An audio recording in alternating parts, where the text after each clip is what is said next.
Witam. Ryszard Borowiecki, Królewska Wiedza, czyli astrologia i odpowiedź na 2 pytania aż. A właściwie nie pytania. Dlaczego to robię? Robię to przede wszystkim dla swoich uczniów, którzy oglądają mnie, a ich jest za bardzo mało. Dopiero teraz, lada moment, będzie ta szkoła poszerzona, ale ze względu na internet moi uczniowie, czyli ta niewielka grupa, te osoby, które przystąpią do szkoły, poznają mnie. Te osoby zobaczą, jak świetni są. Nie tylko w astrologii, ale w swoim życiu. Są wspaniałymi postaciami. Ja wspominałem w poprzednim filmie o Sylwii i o Ewie. Sylwia, córką Ewy, już odeszli. I smutne to jest, ale za to będą patronować w tej szkole i mam nadzieję, że tam z góry gdzieś spojrzą. Teraz jestem od dawna. Oczywiście, że tutaj na YouTubie bardzo długo wcześniej jeszcze była taka strona, która będzie niedługo znowuż uaktywnię, Azborowiecki.net. Ale to wszystko pomaleńku, wszystko po kolei i czym nie zależy na widzach. Patrzę, że mała garstka osób. Zobacz, ile subskrypcji jest. Ja uważam, że subskrypcje są ważniejsze od tego, ile osób ogląda dany film.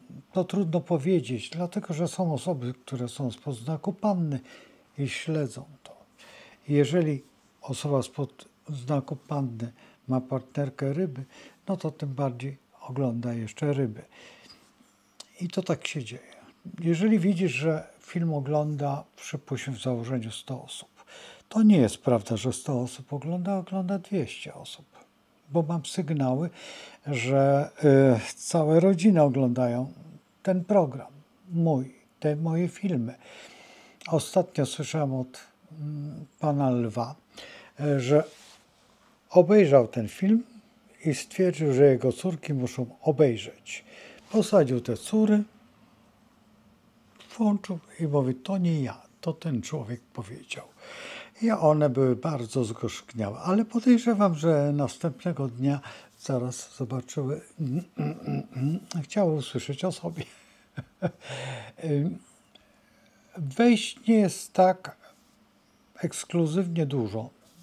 Ja zresztą nie eksportuję się gdzieś tam i nie udzielam się, tylko wyłącznie tutaj na YouTubie i tylko w swoich ramach. Dlaczego? Dlatego, że jakby to powiedzieć? Najprościej by było powiedzieć tak, jeżeli ktoś mnie nie zna, to chyba nie jest w astrologii. Taka jest prawda. Nie zna. Jeżeli nie widział mnie nigdy, no bo od 3 lat czy od 4 lat faktycznie, ale te 6 lat temu czy 7 lat temu byłem bardzo aktywny w astrologii i stwierdziłem, że nie ma sensu.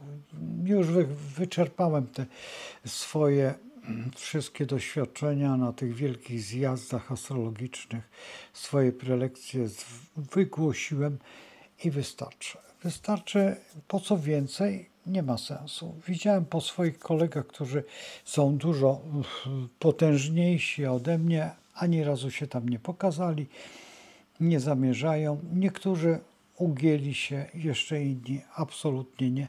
A w dodatku pracowałem z najwybitniejszymi osobami, zarówno jak i w bioenergoterapii, tak i przypuśćmy w założeniu we wróżbiarstwie. Takim. Co prawda astrologia nic nie ma wspólnego z wróżbiarstwem, bo pracowałem także jako astrolog i uczyłem we wróżce.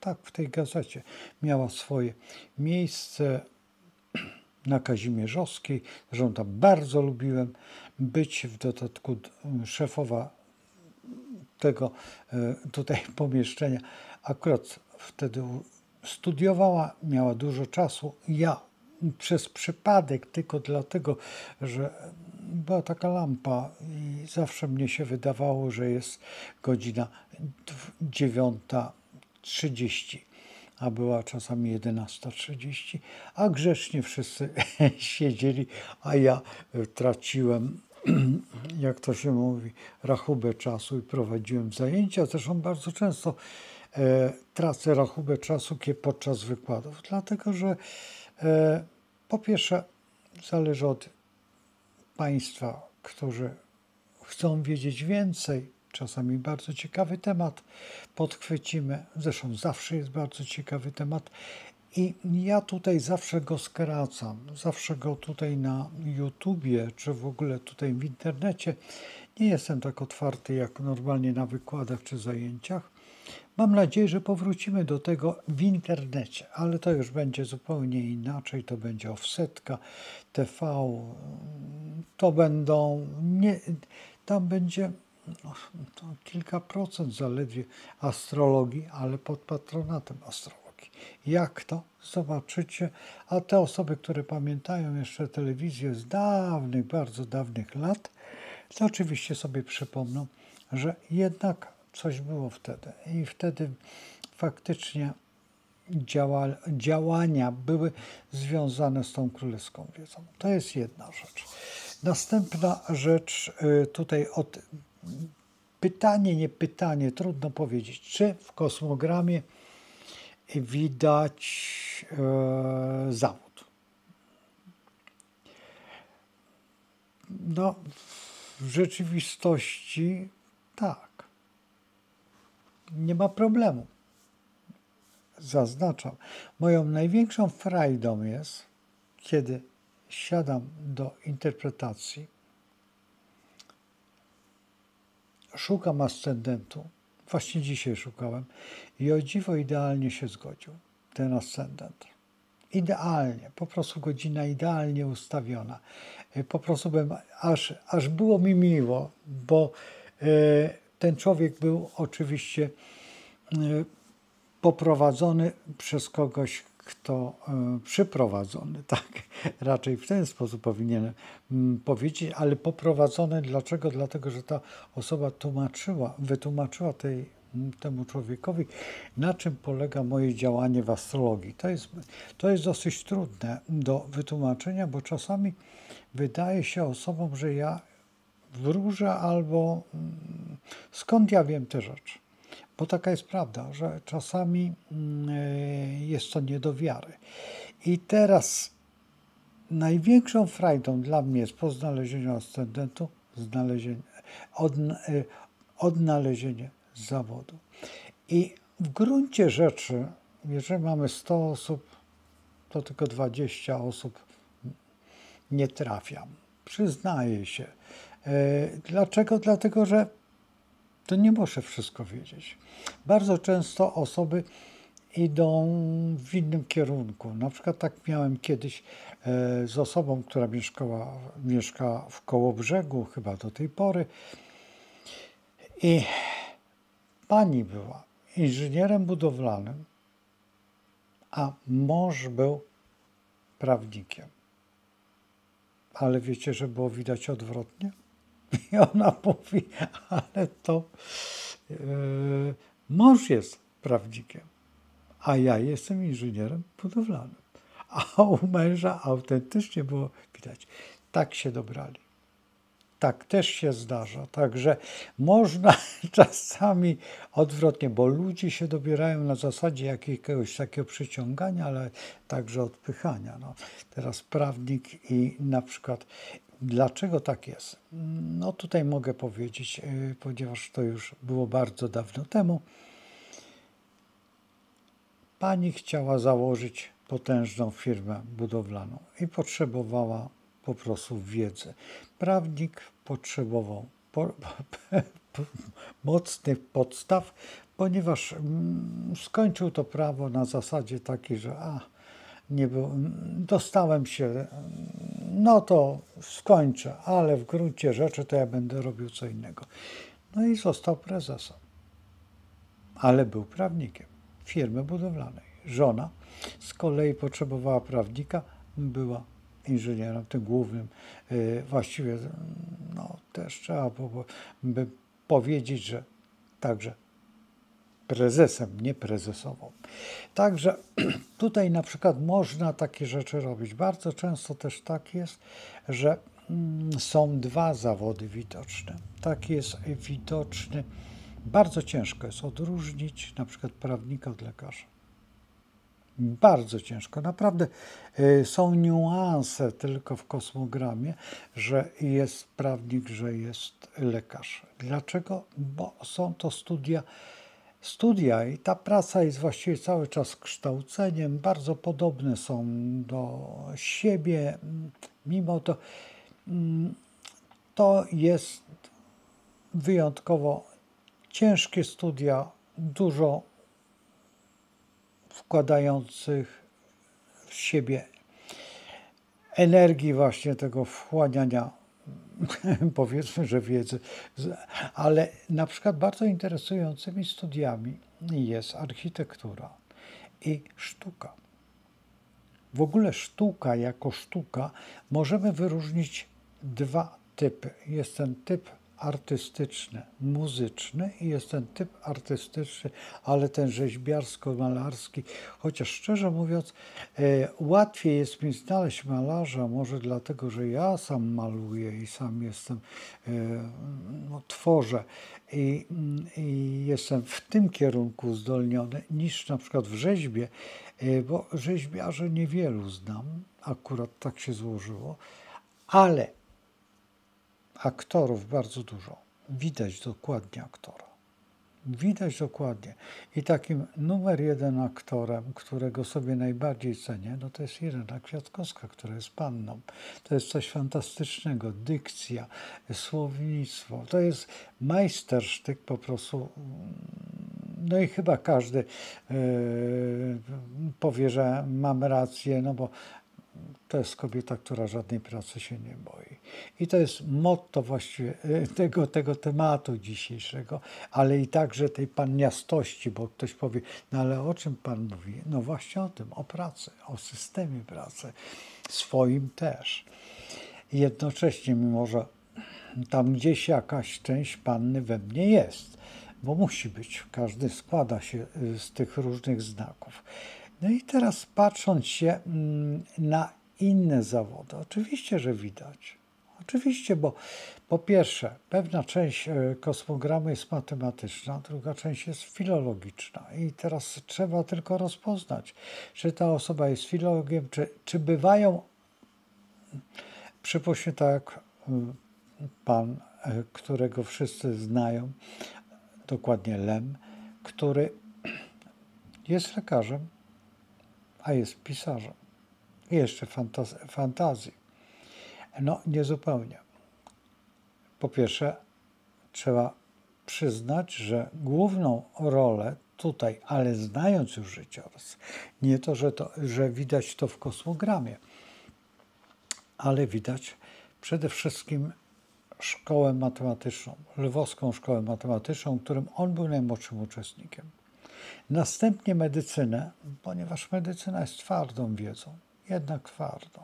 I potem następnie to pisarstwo, właściwie ta logika przewidywania tego wszystkiego, tego działania całego wokół, w świecie.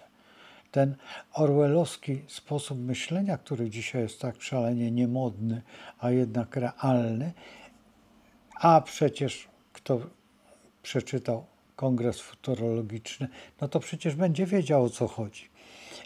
I nadal istniejemy w tej bańce takiej subtelnej, no i wszystko się zgadza. I to jest właśnie to, co jest najważniejsze. To jest najważniejsze, czysta logika, umiejętność. I tutaj właśnie moja odpowiedź co do lekarza, że jest pod znaku Panny, a nie spod znaku Skorpiona. Bo oczywiście, że lekarze występują w każdym znaku, tak jak zostało to podane na samym końcu tekstu oczywiście. I taka jest prawda, bo czy zawsze lekarz musi być panną? Nie, ale kiedy poznacie horoskop, kiedy poznacie już jako uczniowie, będziecie świetnie widać, że na przykład jakiś baran ma charakterystykę panny i poszedł na medycynę. Potem jakiś byk jest właśnie lekarzem i to jeszcze jakiejś specyficznej działania, tak jak mój przyjaciel, z którym kiedyś tam razem żeśmy spędzili sporo czasu. Ale może kiedyś znajdzie się po wsetce i będziemy rozmawiać, ale o bardziej wartościowych sprawach, bo te najważniejsze sprawy wartościowe gdzieś umykają. Gdzieś umyka historia, gdzieś umyka to wszystko, co jest najważniejsze w naszym życiu, to, że jesteśmy, że istniejemy i chcemy istnieć, i żeby były nasze dzieci i nasze wnuki przede wszystkim. Nasze wnuki, bo te wnuki, które teraz się rodzą, a teraz się rodzi bardzo mało wnuków. Bardzo. Ja jestem przerażony tą ilością i wyborem, to co młodzież deklaruje, że nie chce mieć dzieci. Dzisiaj młodzi ludzie nie chcą mieć dzieci. Kładą na karierę. To jest specyficzne wychowanie, specyficzne działanie tutaj tego całego społeczeństwa, najbardziej tego medialnego. Ale to medialne społeczeństwo robi co innego i działa gdzie indziej. Ja ostatnio oglądałem debatę tutaj wiecie kogo. No, po prostu większego błazeństwa i większego rzucania się do gardła jednej osobie nie widziałem nigdy. I ten szyderczy uśmiech, który zupełnie nie doprowadza do niczego, tylko do głupoty, bo głupota się umie śmiać. Ja nieraz kiedyś byłem sam ośmieszany. Jeszcze pamiętam, kiedy w szkole ze mnie się śmiano. Mało tego, śmiano się z czegoś, no bo przecież ja w tej szkole mało bywałem, bo dlatego co ty umiesz? No i właśnie co ja umiałem, to pokazywałem. Tylko wtedy musiał być ktoś, kto tą osobę temperował. Kiedy musiał być to ktoś, kto... I dzisiaj wychodzi to na jaw. Ja widzę, moi koledzy, moi przyjaciele, moje koleżanki, moje przyjaciółki nie negują, bardzo mnie cenią. Mimo to, że w szkole nie miałem tak łatwo. Nie miałem tak łatwo, jakby się wydawało. Jakby dzisiaj oglądacie Państwo i byście powiedzieli, a ten to był faktycznie. Nie, tylko mnie wyćwiczono tam w Warszawie i świetnie umiałem zarówno i rozwiązywać zadania fizyczne z fizyki, rozwiązywać chemiczne i właściwie z każdego przedmiotu, oprócz niektórych przedmiotów, których nie lubiłem bardzo. Wiecie, czego nie lubiłem? Nie lubiłem głupoty. Jeżeli był nauczyciel głupi, to tego się nie umiałem nauczyć. I dzisiaj przyglądam się, że głupota króluje. Głupota króluje zarówno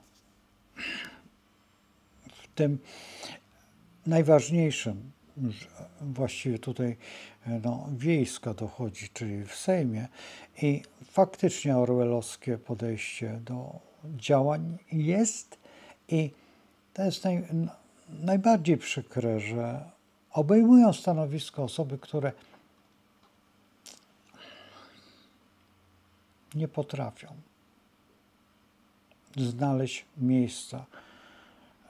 Tak, jak ktoś powiedział, że dużo książek napisał, a w gruncie rzeczy, no i co z tego, że napisał te książki? Jakie znaczenie mają te książki? Dla mnie to jest za mało. Doświadczenie, kultura i jeszcze inne rzeczy są dużo ważniejsze. Ta panniastość jest dużo ważniejsza. A odszczekiwanie się, tak jak tutaj napisano, czy panna jest porządna.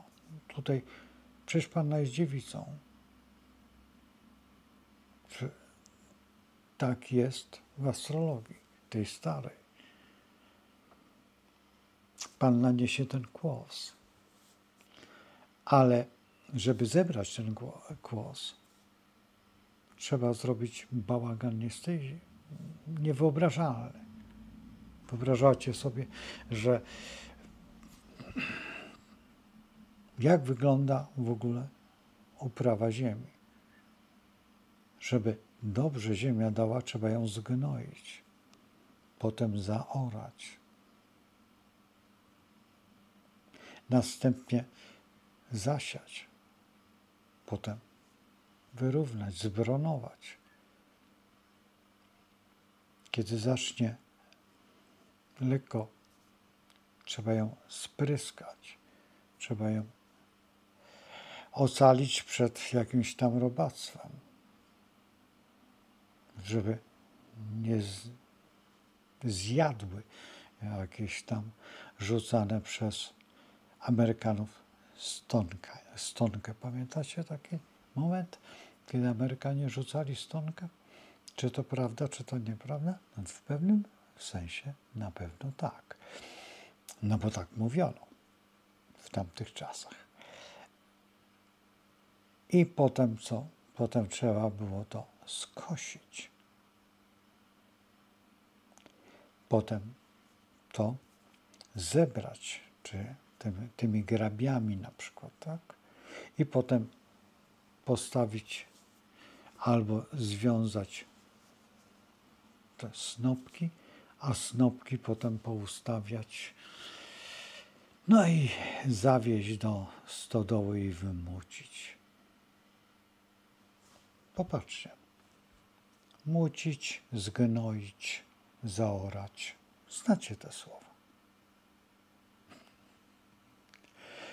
I to wszystko należy do, przypuśćmy, całego zodiaku, oczywiście w porach roku.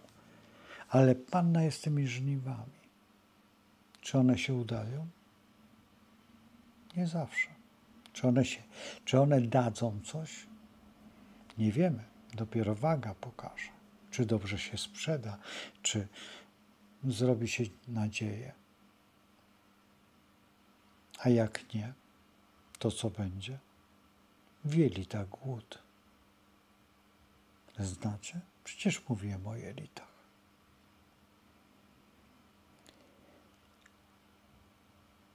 Kto zarządza głodem?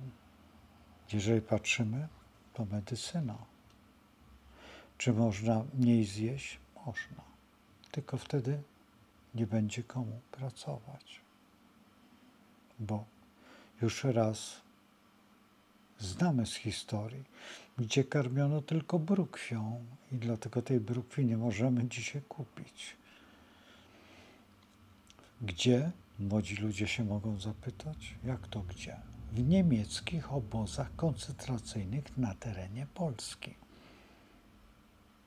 Drogi młody człowieku, w niemieckich obozach koncentracyjnych na terenie Polski,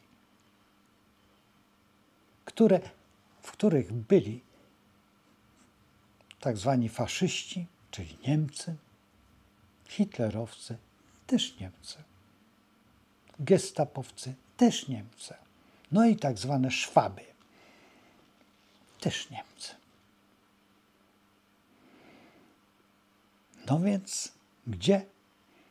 I teraz oni są spod znaku Panny, tej higieny.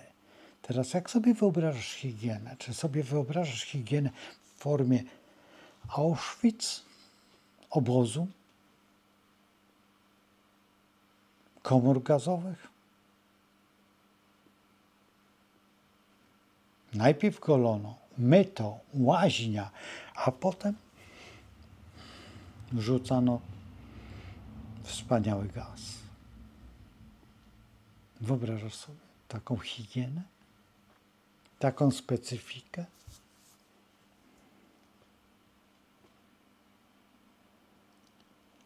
Powiem Ci lepszy numer,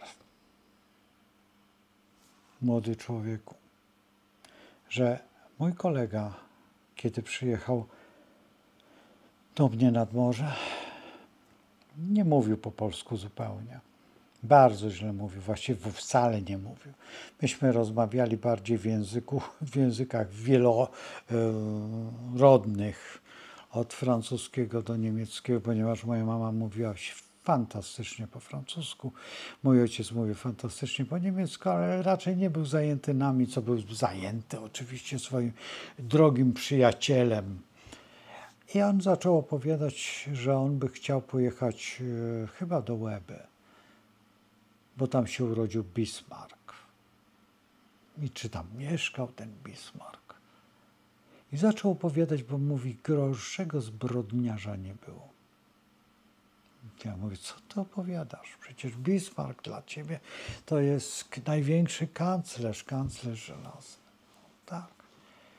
Tylko on mojego dziadka przywiązał do pręgierza i na środku rynku biczował. Wiesz za co? Wiecie za co? Za język. Tak traktowano tam. I niektóre landy już zapomniały. Kiedy ja dzisiaj opowiadam o tym osobom, które mieszkają w tamtych landach, w tych regionach, to ci młodzi ludzie nie wiedzą, o czym mówię. Dopiero ich rodzice czy dziadkowie mówią, tak było.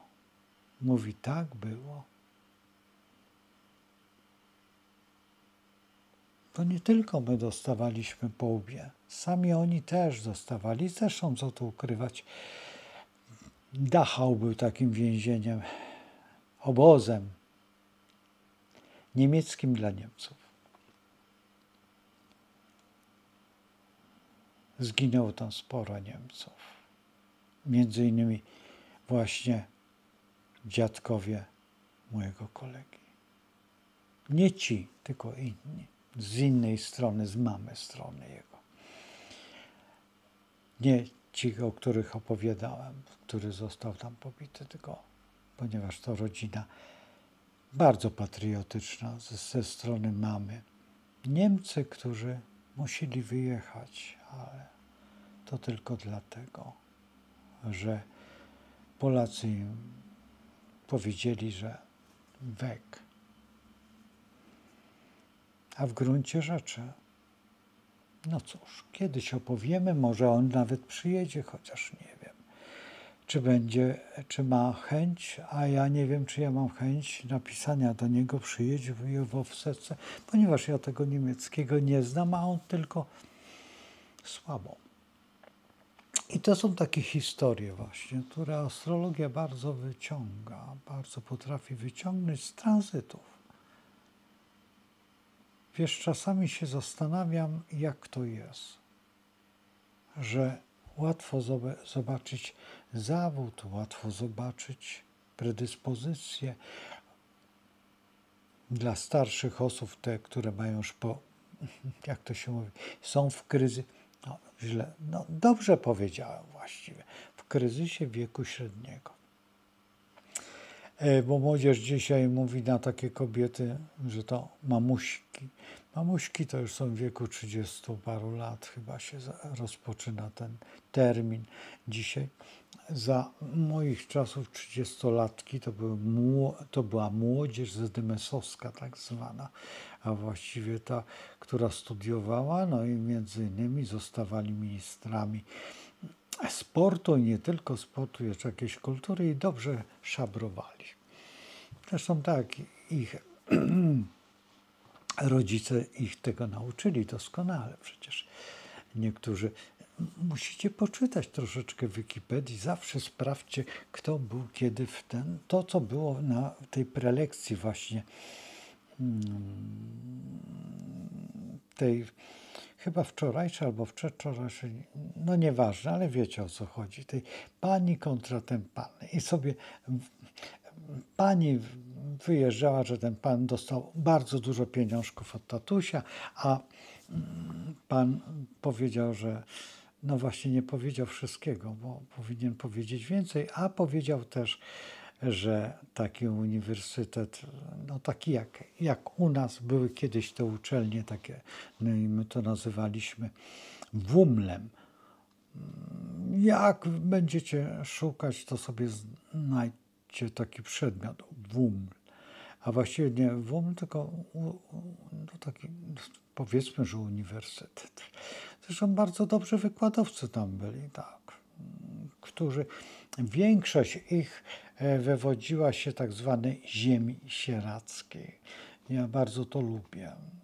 właśnie pan, który był zawsze posłem, albo jeden, albo drugi, albo trzeci, był z ziemi sieradzkiej. Jak teraz słyszę, że ktoś jest z ziemi sieradzkiej, tak ten minister gospodarki rolnej chce i głupoty gada, no to tak się zastanawiam, czy nie z tej samej opcji, czy nie z tej samej rurki.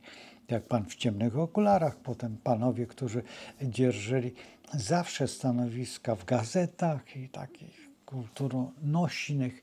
I wtedy, ale my wtedy umieliśmy czytać. Nas rodzice nauczyli, a właściwie nauczyciele, ci, którzy byli z dawnych lat. Teraz wy nie chcecie, młodzi ludzie, słuchać tych opowieści, bo uważacie, że co tam te dziadki, co te opowiadają bajki. I nie ma tych tekstów długich, tylko oglądacie i uwierzycie to, co wam powie taki pan właśnie, który siedzi i wali tą laską, no, którą kiedyś, no co tu ukrywać, ale Małachowski dzierżył w ręce. I jest plac Małachowskiego i dlatego znamy. A ja tą rodzinę doskonale znam. Może kiedyś będziemy rozmawiać o tym. I to trzeba cenić. Właśnie to, że ktoś ma predyspozycję, ale nie to, że ktoś przez swoją cyrkową umiejętność doszedł do czegoś. No wtedy też dochodzili. Oczywiście taki pan, który nam bruździ gdzieś tam daleko, a z Żyrardowa pochodzi, a z łódzkiej ziemi startuje, a jest wychowankiem sieradzkiej ziemi. Tak, no nie wychowankiem w tej sposób, tylko tam jeździł na spowiedź. Nie tylko do tego pana z czarnych okularach, ale i także do właśnie tych gazeciarzy, 2 albo 3, bo to różnie było, tam było kilku. Takich dosyć. Ja już wymieniałem to kiedyś, jak będziecie śledzić dokładnie, a nie chcę sam tu mówić, bo bardzo bym chciał, żeby ktoś koło mnie, w offsetce tak będzie, siedział i będziemy sobie konferować nad tym. A właściwie plotkować o historii, a właściwie otwierać jak banan, żeby, czy warto go zjeść, nie wiem. Mamy własne owoce, może wolałbym jabłko skonsumować, na przykład kosztel, którym jest najstarszym jabłkiem w historii.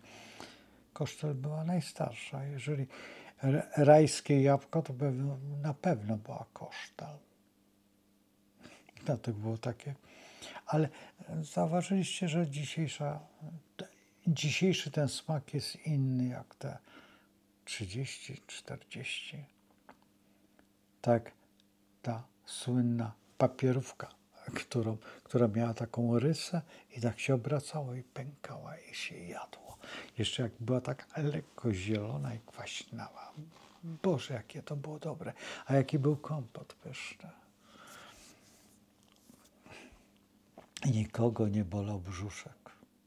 A przecież chodziło się do księdza na jabłka. Chodziło się na czereśnie i na kwaśne wiśnie. Dokładnie do sadu, do księdza. Tam było najsmaczniej. I pamiętam, kiedy ksiądz nas gonił, tak, żeby nas nie złapać. A nam się wydawało, że on nas tak goni i doniesie rodzicom. Oczywiście, że donosił rodzicom, że dzieciaki były i się świetnie bawiły. Dzisiaj to doceniam. Dzisiaj przypominam sobie tamte czasy. I było świetnie, bo żeśmy szli do cioci, czyli tak zwanej pani, która usługiwała księdzu. Wiecie, czym nas częstowała? Takimi tabletkami miętowymi. Takie jakby z pudru były. Wiecie, jakie było to dobre? Bo był chuch potem chłodny. Wspaniałe czasy. Czy one wrócą? Czy chcielibyście tak przeżyć? Chyba tak, a nie siedząc i klikając w internecie i szukając głupoty i karmienia specyficznego, umiejętnego prażenia waszego mózgu, bo zostaną wam się tylko wióry i niedługo będziecie ruszać głową i będzie to słychać jak grzechotka małego dziecka, kiedyś, która była wypełniony ping-pong. Nie wiem, czy wiecie, co to jest ping-pong? Grochem. Na ołówku. I świetna zabawa. Proste. Ale z tego ping-ponga był Jacek i Agatka. Taki program. Wiecie, jakie świetne? Do tej pory pamiętam. I miałem te pacynki. Nie miałem tylko rękawiczki, taki kołnierzyk był przy tej pacynce, ale rękawiczek nie było, bo wtedy jeszcze chodziłem w takiej rękawiczce o 2 palcach. I na ten... A trzeba było tak. Nie było takich małych rękawiczek. Może były, ale dużo rzeczy nie było. Banany były tylko na święta, pomarańcze też. Sardynki czy szprotki przywoziłem z Gdyni. Tutaj chyba na Świętojańskiej był taki sklep, gdzie zaopatrywaliśmy się w dużej ilości tych puszek, żeby do świąt było, do Wielkiej Nocy. Na stole chociaż jakaś rybka, ponieważ ja nie lubiłem karpia. A sardynkę czy szprotkę zjadałem i jem do tej pory. Dziwne, no nie? O czym ja opowiadam? O sztuce myślenia w pannie, o selekcji słowa, o umiejętności tej logiki, tej tematyczności, tego stosunku jednego do drugiego, logiki, która jest tak wspaniała. Do tego chaosu, który właśnie teraz jest, a wy nie potraficie go zliczyć. Nie potraficie nawet policzyć myśli swoich, jakie macie, bo nawet nie umiecie powiedzieć po polsku, tylko od razu brzmi zakręt w łacinie. Jak chcesz, to wpisz w translator kręta dróżka, jak ci wyjdzie. I wtedy się dowiesz, że w gruncie rzeczy bluźnisz. Nie bluźnisz. Tylko skręcasz tą drogę i idziesz albo na lewo, albo na prawo. A raczej na lewo. Zresztą lewica w tej chwili bardzo skręciła w dobrą stronę, bo to się kończy tylko Wenerą. A Wenera co to? To taka przydatność medyczna. Pan miasta. Tak trochę trzyma, a potem odpada. I całe szczęście, bo się nie rozmnaża. A jeżeli się rozmnaża, to widać przy uśmiechu. Albo wtedy, kiedy się szuka w genetyce, czyli z płynu mózgowo-rdzeniowego. I tam 6 pokoleń ci powiem. Czy twoi przodkowie byli tacy? Jak ty myślisz? Okazuje się, że czasami byli. I co wtedy? Wtedy już wiemy, z kim mamy i dlaczego tak używasz takich słów. Mam to szczęście, że ja i moja mama miała w tym samym czasie i ciotka mojej córki. Nie z tego, tylko z tego drugiego pokolenia. I nie mieliśmy. Ani moja mama, ani. A moja mama podejrzewała kogo? Swojego tatę, bo był kawalarz świetny. I numerant dosyć żwawy, bo często bywał w Tumidaju. A co to jest Tumidaj? To musisz. Ale właściciel Tumidaju na pewno. Jak tylko bym stanął w progach, pewnie by krzyknął: witam, rodaka. Czy jestem podobny do swojego dziadka? Nie, ale podejrzewam, że tak jest. Dlatego te historie są mi znane, te wszystkie. A kto wie, gdzie jest Tomida, i niech napisze. Będzie mi szalenie miło. Bo mój dziadek tam bywał często.